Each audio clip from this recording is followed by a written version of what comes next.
Welcome everybody to Two Drunk Dudes in a Gun Room. Brought to you by Savai Army Entertainment. This is Don. And Doug. Hey, welcome back for another episode. What are we gonna do today, Doug? What are we gonna do? I know. So you're all spontaneous half the time. You just fucking throw shit out there and be like, you know what? I got a question for you, right? So I got a question for you, right? Okay. So I got this question actually from one of the listeners from our podcast today, right? Okay. So they sent me a message and said, "Who is that guy with you that does the podcast?" So I went into, he's one of my old NCOs. So I figured, let's tell everybody how we met. How did you meet me? Well, I mean, we obviously we met in the military. You know, you were an E7 at the time, and I was new to the unit, and I came right in as deployments were getting ready to start. So we ended up deploying. So I remember that. I was actually, I made the list. I got frocked the first sergeant. I went through that damn deployment, and last month I got paid E8 pay. I can't forget that deployment, right? So I mean, we're not going to go into the NTC thing with the whole Doug Norris shit. We're not going to do that right now. So no fun. Okay. No, it's still going to be fun, right? It's still going to be fun. You'll have your episode with the whole Doug Norris thing and bring people on with the whole Doug Norris jokes, blah blah blah, whatever. But anyway, so that was Iraq, right? Mm-hmm. We deployed to Iraq. Yep. That was my second deployment to Iraq. Was your first? No, I made several when I was with the 160. Well, yeah, 160s don't count though because you guys were like 30 days and you got out, and 3 months 60 or so. days or you got out, and I got you. It's more like, I mean, I've seen what them pilots take in their helicopters. Yeah. So like microwaves and everything. I mean, yeah. You don't bring one?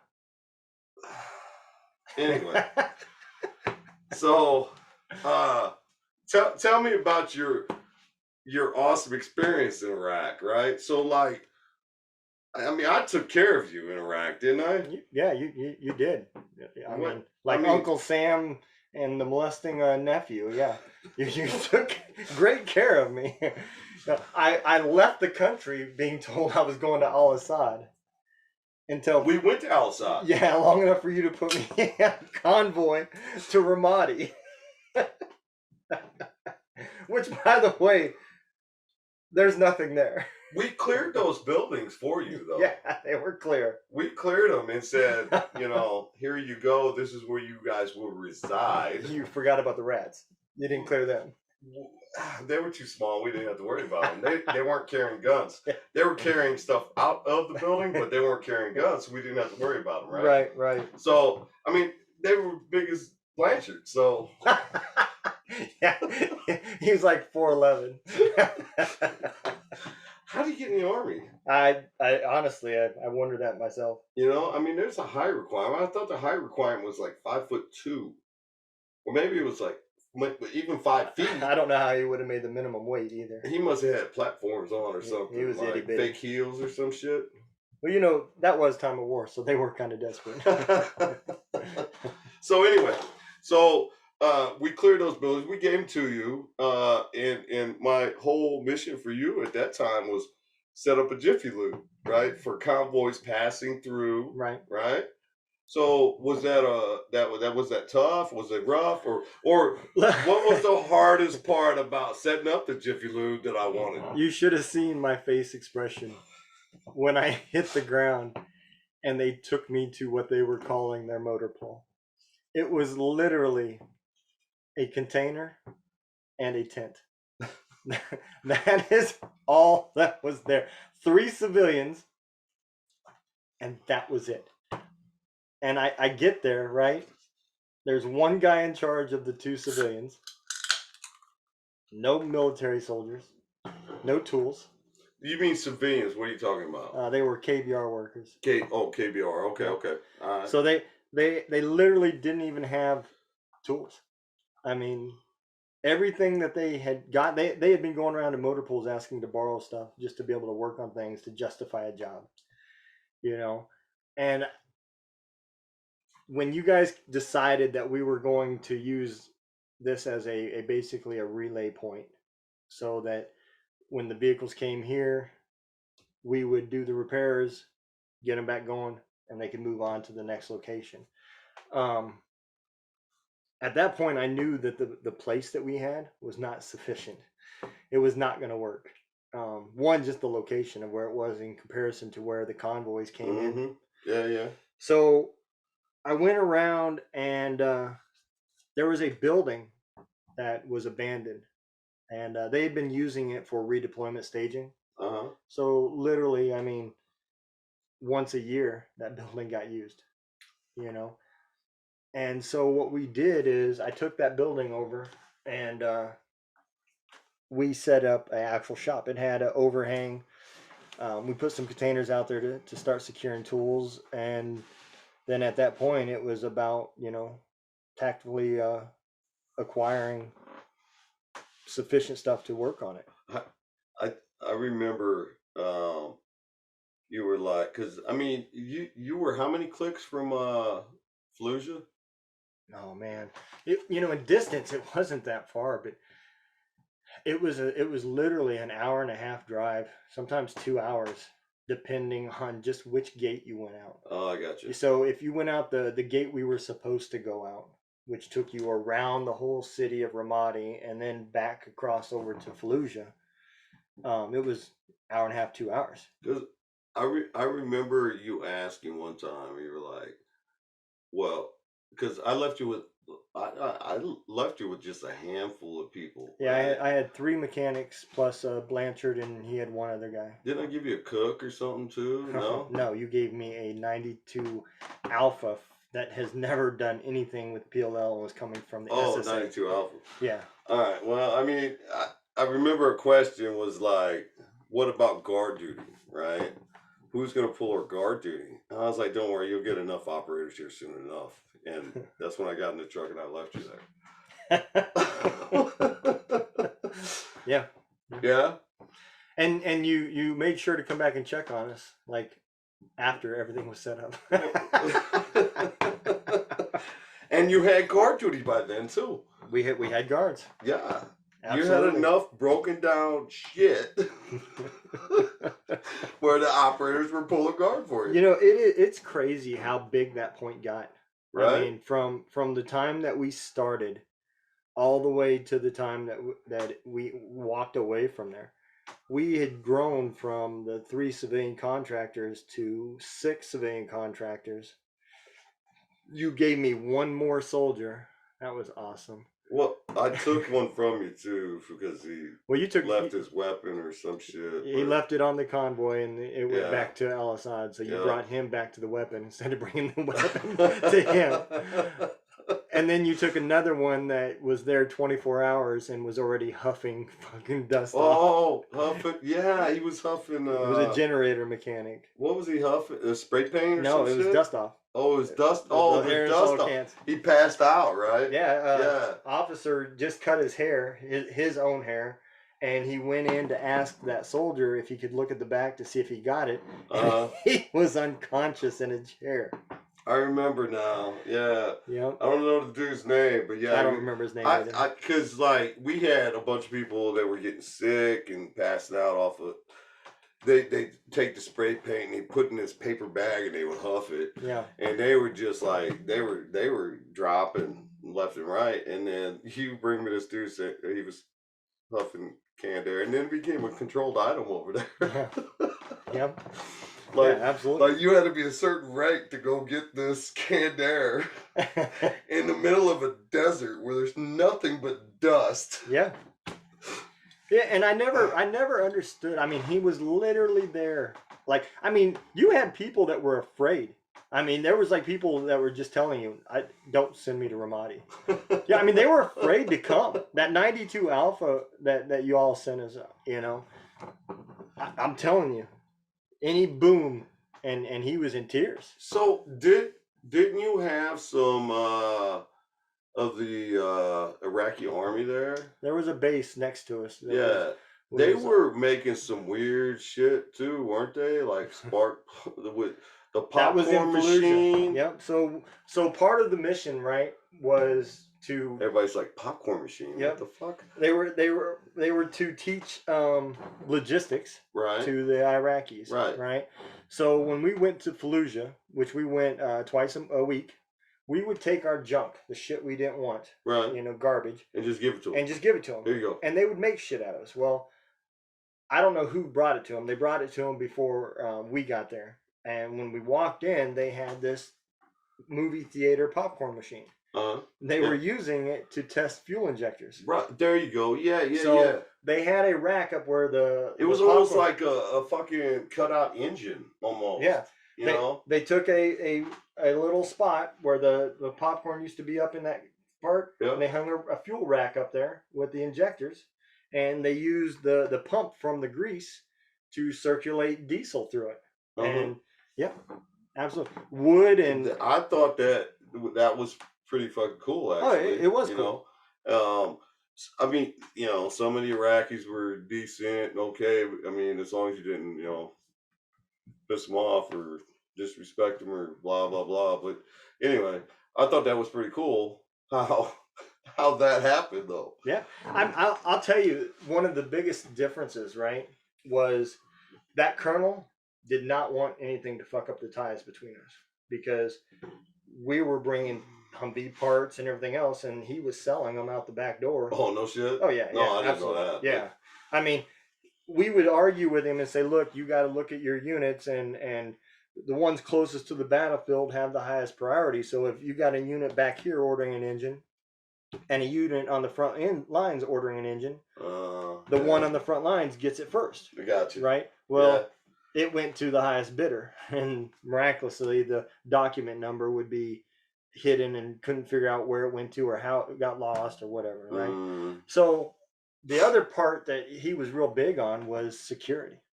Nobody knew when we were coming, what 2 days we were coming, right, other than him. Right. So we walk in one day, right? And we always went to his office first, and we had tea and chai tea. Yeah. And so we walk past, and there's this Iraqi soldier on a cell phone texting. And in one move, man, this colonel reaches back and he grabs slaps the phone out of this guy's hand, and then comes back with the phone in his hand and back slaps this private right up the side of the head, right? You should have seen the eyes of the soldiers you sent me. They were like, he just fucking cold clocked this motherfucker, But it was a different part, and he didn't say a word. I mean, he didn't skip a beat. He was still in marching steps. We get to the office, right? And we're talking about, what we want to get accomplished, what we want to see, and drinking our chai. And he's not even responding, right? He's just going through that phone. And then he sets the phone down. He looks at us. He says, I apologize. He said, but I have to make sure that you guys are safe. He said, our soldiers are not like yours. They need a job. We gave them a job, but we don't know who they are. We didn't know who he could have been texting. He knows it. When he comes on his base, he is not allowed to use his phone, because we don't want the word to get out to let anybody know that you're here and you get ambushed on your way back. And I was like, well, that's pretty cool, So did you ever eat with them? We did every time we went. So like so we had the SEALs back on Al Assad over there. So we go and shoot their guns all the time and shit. You couldn't take part in that because you weren't there, but we'd go and we'd meet up with them, and they were actually where they had colonels and stuff on their little camp. Right. And it was cool as fuck.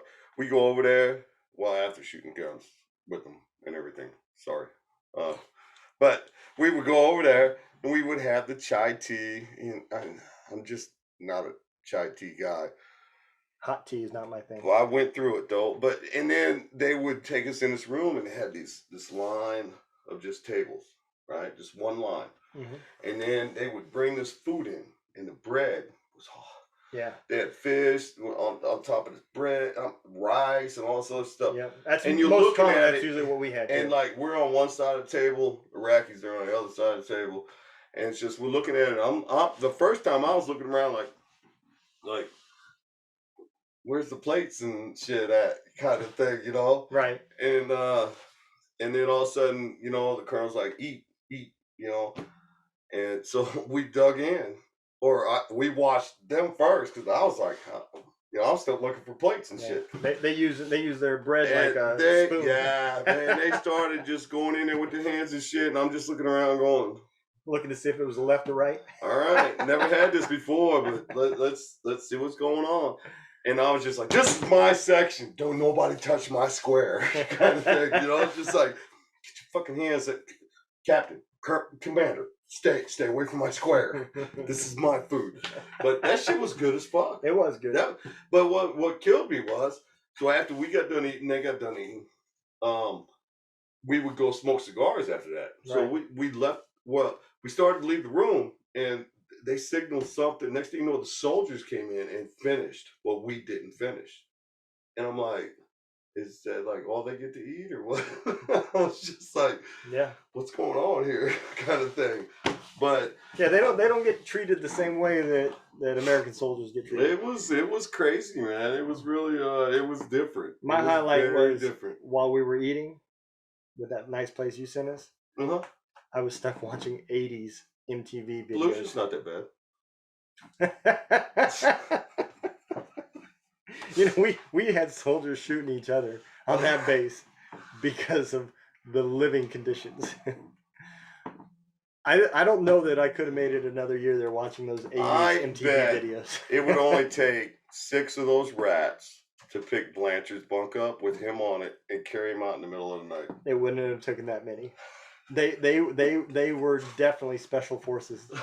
You'd be sleeping and They those rappelled down from the walls. yeah, And shit. they would try to flank you, like they'd send in a blocking squad on one side, and next thing you know, you're getting flanked from the other side. I literally the first week was like laying in bed, and they would jump onto the bed. You're talking about the little kangaroo rats that were only like fucking 3 No. inches tall? No, I'm talking about the ones that couldn't get 4 legs on the sticky pads because they were bigger than the sticky pads. And you'd look down and their head would be stuck to it, and they'd be scooting it across the floor.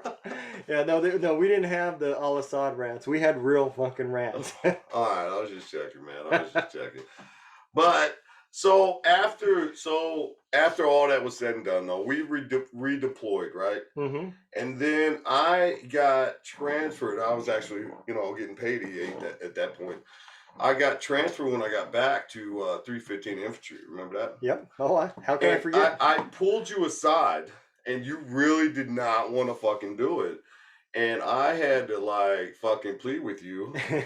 We went through negotiations. We went through negotiations for you to come over and in my motor pool, in Echo right? Company. In Echo Company, Yeah. 315 Infantry, right? And I honestly had my doubts that you were going to tell me to fuck off. I'm not fucking coming over. It crossed my mind. But you actually agreed to it, and you came over. I don't remember what the stipulations were and shit, but don't give a fuck. You still came over. So I mean that's brotherhood right there. There's actually trust in the relationship and everything like that. As far as what we built. Even though I dropped you off in the shittiest part of Iraq, I got it, dude. I got it. But you made mission happen, you know, and for you to come over like that, you just don't know how much I appreciated you coming over to take that job. At the end of the day, I've always been the type of person. I mean, even now that I'm in the civilian world, I'm still about accomplishing a mission. Whether it's a winning situation or not, I'm going to do the best that I can do. And if it wasn't me that got put in Ramadi, or if it wasn't me that went to Echo Company, I was sure somebody would be that person, you know? And I've always had faith in myself to just do it. And not to mention, one of the worst things a veteran could feel is, what if I would have said, no, I don't want to do it, I can't do it, or I'm not going to do it, whatever the case may be. somebody else gets put in that wasn't supposed to do it. It was supposed to be me. I could have failed. Well, not just that, they could have died. I could have failed I too. mean, it's not like we didn't get hit with IEDs. It wasn't like when we went through the town, there was guys there shooting and shit, So yeah, I mean, thank God nobody did, but I couldn't have lived with myself knowing that it was supposed to have been me there. No, absolutely, man, You know? absolutely. But didn't you have a better? Didn't I at least give you some better soldiers when you came over to 315 Infantry? Yeah, they were. I'll tell for you, the most 'cause part, they were a good group of guys. I was combat engineers most of my career. I did a little aviation, but that was actually, I mean, my first infantry company that I went to. So it was kind of different for me. The hesitation for me to come over, it really wasn't anything to do with you. We both seen the quality of that company Well, while we were deployed. So, because I was kind of known as the fixer, so I got tossed around a lot. Yep, I can Hey, relate. this is what's going on. You need to go over here. You need to fix this. And that's why I fucking brought you with me. And you agreed, right? And my next two companies after that was the same way. They're just like, hey, this is what's going on. But I mean, this was different place at that time. And I mean, I don't like what happened to during that time frame as in that company. Right. What happened, the shit that happened and shit like I ain't gonna go into it here, but everything happens for a reason, right? I mean, a door closes and another one opens. And then we deployed to Afghanistan, and that's what I'm talking about. We really didn't like what happened there. Yeah. But anyway, here you are, like years later, right? That was Afghanistan was 2013. Yep. I deployed to Afghanistan. I left you back on rear D, right? And here it is, 2021. Yep. And you asked, well, it's 22 now, but I'm talking 2021. Yep. Your ass comes to work for me for the third time. Yep. I figured after the second time, you would have been done. You would have learned your fucking lesson. No, and again, this was another one of those situations where, now I'm with somebody that I trust. When you seen that I was looking for work, you seen somebody that you could trust. There was things that you needed somebody to be able to do, and you thought I could do them. There was things I needed, which you had. The location and my mom's health and everything else. Yeah. And to me, it seemed like the perfect match. It allowed me to take care of my family that I needed to take care of at the time. It got you somebody again that you trusted to accomplish a mission. Yep. And you're doing shit that you hadn't did before. And I'm learning new shit. There you go. Absolutely, yes. So no, I figured this would be a stretch, and this is the second one I popped up on you, so I know I got one coming. Yep. I don't know what the fuck it's gonna be. I don't yet either. But you do have a third one coming. You don't know what it's about, and it'll be next week sometime. But don't worry about it. It's not really. This one ain't. It's more to the actual topic of this podcast next. Well, I mean, for us, it's next Thursday. I don't know when it'll post, but I'm just saying the topic of this podcast, I think, will blow your fucking mind. It blew my mind when it happened. And to that Camaro was, my lord. I would like give both nuts to fucking have that Camaro. I don't need them anyway. Yeah. Yeah. What the fuck I need them for? I just need a tube of pee. It's like tie rubber band around them. Yep. Fuck it. Yeah. I'd take a Camaro over my balls. Oh fuck yeah. That one. Then I can show you pictures of it. I'm gonna wait. I'm gonna wait till we talk to this dude. He can show you pictures. Okay. So, Absolutely. but no, didn't mean to catch you off guard. It's all right. But it's good. I like the spontaneous stuff, man, because it's honest and it's real. Every bit of it's real. Yeah, definitely. But at the end of the day, this is about trying to help people. Give them a little bit of laugh, take a 30-minute break from reality, and listen to our podcast, and take your mind off the BS, and at the same time, let everybody know the resources that are available out there to get some help. Oh, definitely. Yes. So if you need some help, obviously the fastest way is to reach out to the suicide hotline. It's 1-800-273-8255. If you are a veteran, you'll hit extension 1. The next best method is reach out to us. If you just need somebody to talk to and shoot the shit with, we're a couple real guys that have been there, and I ain't gonna say we've been there and done it, but we've gone through similar trials, and we can help. And we've been blown up, got TBI, PTSD, just like a lot of you. So there's many ways to reach out too. I mean, TikTok, it's Savai Army Official. YouTube, Savai Army Official. Leave a comment. Our Facebook page, Savai Army. Log on to that. I mean, make a comment on our podcast. We'll get back with you on that. So, or our Facebook page, or send us a message through Savai Army. We have a what's the email? support@savaiarmy.com. support@savaiarmy.com. Reach out to us. We got no problem talking. Hell, if you're within range, we will come to you, or if we know somebody within range, we can send them to you to talk. So there's plenty of different ways to reach out. One is too many. If you're on the East Coast and you're a female veteran, there's a good resource called she'stheveteran.org. It's founded by Brooke Jackson.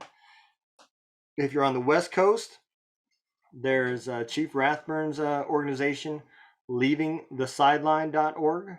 Both of them are really good organizations, and it's filled full of they were veterans. both at Al Assad with us too.